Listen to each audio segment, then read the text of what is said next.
Thank you very much, Simon, and honorable members of the Labour Conference, honorable MPs, Secretary Generals and representatives of the trade unions, CLPs and delegates, my friends. I am really delighted and honored to be among you today.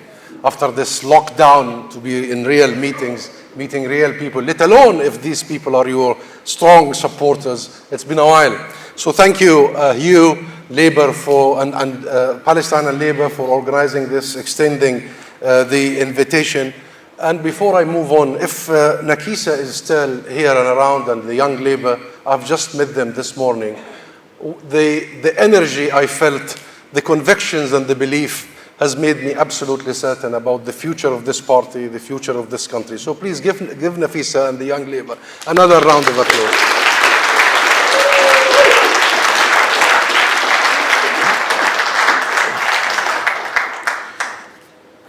Now, I know that the Labour leadership has objected to the historic motion you have overwhelmingly voted for yesterday. And I realize that this is a battle for Labour, the rank and file who are clearly, fundamentally supportive of the Palestinian struggle.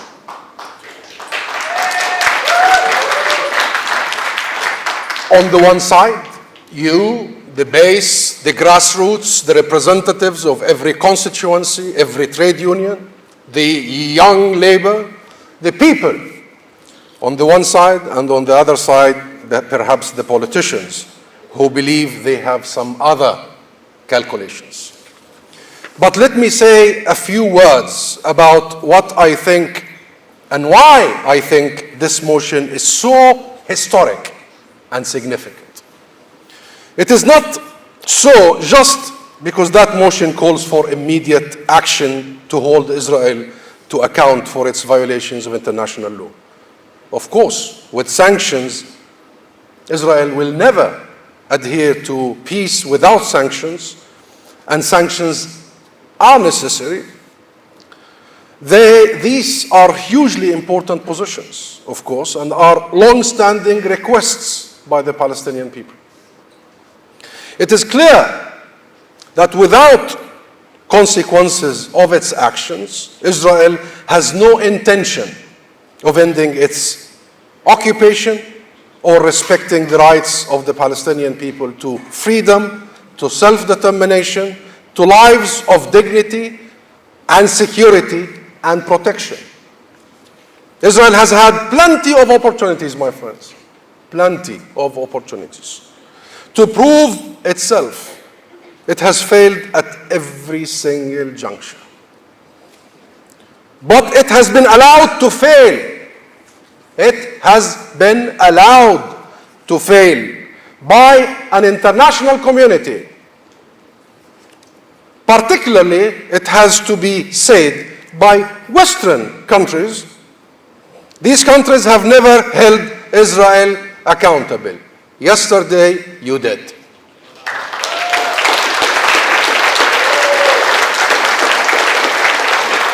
On the contrary, even as Israel has openly and clearly consolidated its occupation and colonization with more settlements and greater oppression of the land's indigenous population, the people of Palestine, it has been only rewarded by these countries.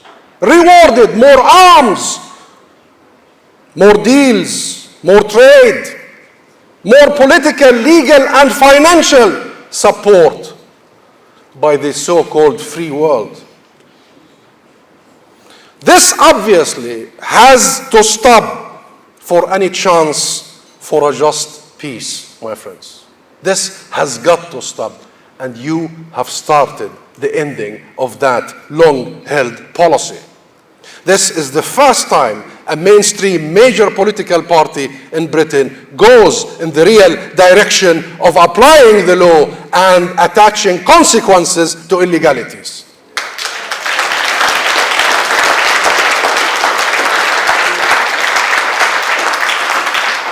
We all know this. You here tonight know this. The call for immediate action is crucial, is vital, is paramount. You know this. But equally important, my friends, and I want to draw your attentions to this, equally important about your motion yesterday and the overwhelming vote by the Labour membership is the paradigm shift in the narrative it represented. The paradigm shift in the narrative. And our issue is also a war of words and narratives. Indeed, I would argue that the argument over Palestine, that it is now out in the open inside the Labour Party, is really an argument between two sets of thinking, two camps. One is the old way of thinking. This thinking brought us to the Oslo process, peace process, and was somehow predicated on a vague notion of equivalence between the two parties. Balance, symmetry. It saw us as equal partners with equal responsibilities. Even we have more responsibilities. We, the occupied, were expected to provide security to the occupier. So, equal partners with equal responsibilities and equal powers to sit at a negotiating table to work out our differences,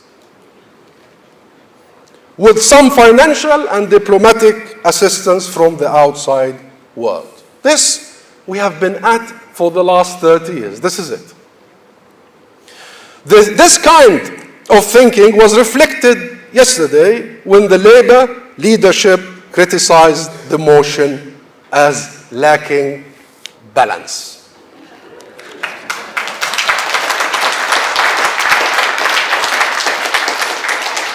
But it is this very idea, my friends, my comrades, brothers and sisters, it is this very idea of balance and equivalence that it is the root cause of failure of that peace process for 30 years. Right from the outset, this old thinking ignored the very real imbalance, asymmetry of power between the occupied and the occupier, the colonized and the colonizer, the besieged and the besieger.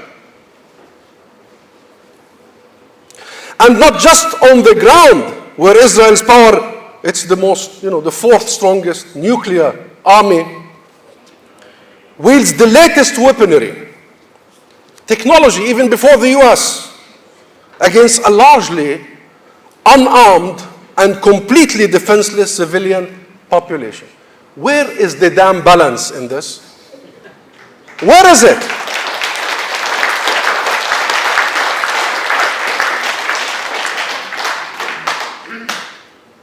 Israel is one of the greatest recipients of international aid and military assistance over the past many decades. It enjoys firm and almost unquestioning political support from influential allies across the world. Should I list them for you, these allies? You know them. Against this, the argument for international law, universal values, global order, to be implemented is only practical if it is backed up by consequences. You did that yesterday.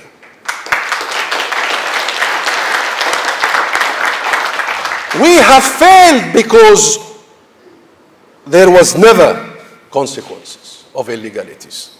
On the contrary, whenever we try to utilize the tools of the international order, whenever we try to utilize the tools of international legality, whether at the International Criminal Court, the ICC, or at the International Court of Justice, or at even the United Nations Human Rights Council, we are told to back down by the ostensible supporters of this so-called peace process.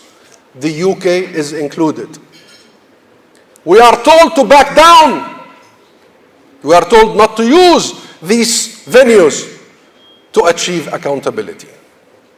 It is time, my friends, for new thinking.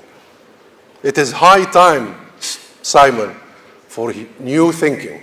And that's why I described, on behalf of the Palestinian people yesterday, your motion as historic.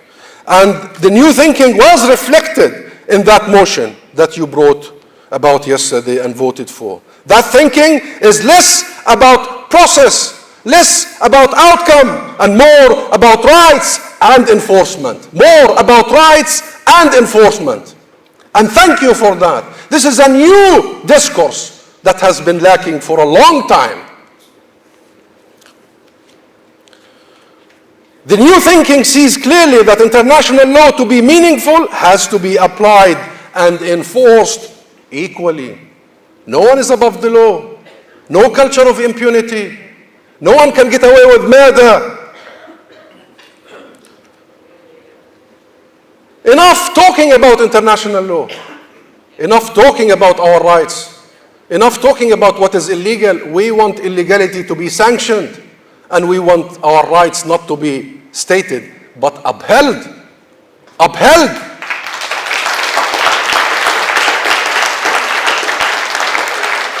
Your thinking, the new thinking, you, the real holders of the values of the Labour Party, of the British people, your new thinking sees clearly that the people of Palestine, the Palestinian cause, the Palestinian case, there is no time left.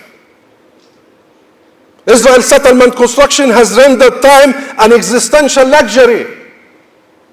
There's no time left. We need action, and we need it now. And that action needs to focus on rights, not process. One outcome of the old way of thinking is that the process itself, in effect, has cancelled our rights. In effect, this so-called process has cancelled our rights. And instead of achieving a last peace, for 30 years we have been at a lasting process. Instead of getting a lasting peace, we have got a lasting process. Our rights to self-determination, our right to freedom, our right to protection from Israeli aggression, our right to decent lives and economic prospects, our rights to independence, our right to work, to move even inside our land, or let alone travel. All of these rights, all our rights have been in effect set aside for the process. Our rights have to be frozen, waiting for the process. Our rights would be achieved, they tell us, once the process has run its course. Or, to put it more bluntly, we were told to live without our rights for as long as this process was ongoing. Live without rights, just pause to consider what this actually means for all these years and decades. Well, no more, my friends. No more. No more from you, as happened yesterday. No more from us in Palestine. You have seen the unity of our people only 3 months ago, from Sheikh Jarrah and Jerusalem, to Gaza, to Haifa, to Yafa, to Jenin, to Khalil, to our refugee camp in Lebanon and Syria and everywhere. The unity of the purpose and the unity of the struggle. No more. And you have heard our president only 3-4 days ago in the UN General Assembly also saying, enough. Enough of this lip service about the process and the two-state solution. And here I would like to conclude, my friends. Our rights are not a matter of argument. They are no longer a matter of argument. We have learned our lesson. This process has been used as a smoke screen to actually finish off the very purpose of the process, which is the two-state solution. This process has been a fig leaf for international actors. So whenever now you hear an international official saying process, tell him, you're up for something. Ask yourself just one question, my friends. Who is not enjoying their rights? And has it been for more than 7 decades? Who is not enjoying their rights? Palestinians or Israelis? Who is occupying who? Who is colonizing who? Who is killing who? Who is besieging who? What equivalence? What is the equivalence in this? Once you approach the issue from a question of rights, and of course you do so on the premise and the idea of the universal values that connect all of us, and on the equality before the law, then we will reach somewhere. And the motion Labour members voted for yesterday saw this clearly and heard us loudly. That way lies progress, my friends. Your way lies progress. That way lies peace, but real peace. Not a smokescreen, not a fig leaf, the real, genuine peace. That way lies peace for all of us. Thank you all for voting for that motion. I see all of you here, and I know many of you were there in the floor yesterday.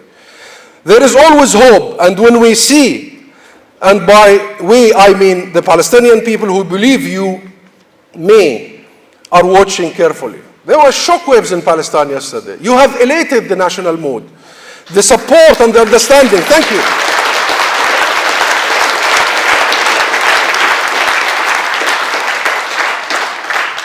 Your support and understanding of our situation, as exhibited by your vote yesterday, was felt in every household. Nothing our people need to know, need to hear more than what they did yesterday because of you. That they are not alone. They are not alone. That there are millions.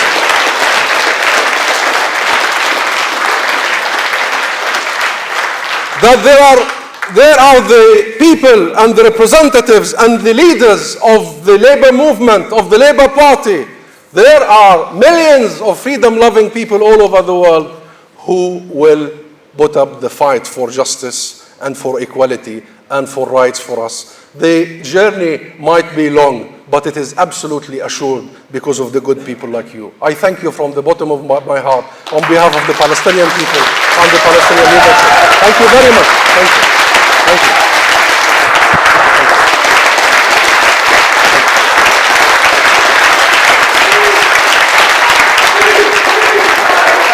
Be free, Palestine! Be free, Palestine! Be free, Palestine! Be free, Palestine!